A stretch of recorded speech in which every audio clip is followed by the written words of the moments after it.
GST இன்று நள்ளிரவு அமல்படுத்தப்பட உள்ள நிலையில் ஜிஎஸ்டி குறித்த புரிதல் மக்களிடம் எப்படி இருக்கிறது என்பதை பார்க்கலாம்.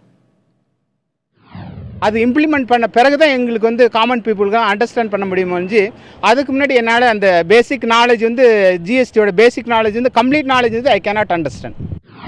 எதுக்கு என்ன வரி வருது என்ன டேக்ஸ் வருதுங்கிறது யாருக்குமே தெரியாதுங்க. இந்த சூழ்நிலையில் நம்ம 12 மணிக்கு சுதந்திரம் வாங்கின மாதிரி அதே நாள் 12 மணிக்கு அரங்கேற்றாரு. அனைத்து மக்களுக்கு விழிப்புணர்வு வந்ததுக்கப்புறம் இதை நடைமுறைப்படுத்தினா சாத்தியமாக இருக்குன்னு என்னுடைய கருத்து. ஜிஎஸ்டி வந்து இப்போ பேப்பரில் பார்த்துருக்கோம். அது நடைமுறைக்கு வந்தால் தான் அது என்ன ஏதுன்னு தெரியும். ஏன்னா அது வரைக்கும் ஒன்றும் புரியாது. ஜிஎஸ்டி பற்றி கேட்டீங்க, ஆனால் அதை பற்றி எனக்கு இன்னுமே தெரில. இன்னும் அது இன்னும் கொஞ்சம் அமுல் வந்தால் தான் என்ன ஏதுன்னு தெரியும். வெயிட் பண்ணிகிட்ருக்கேன்.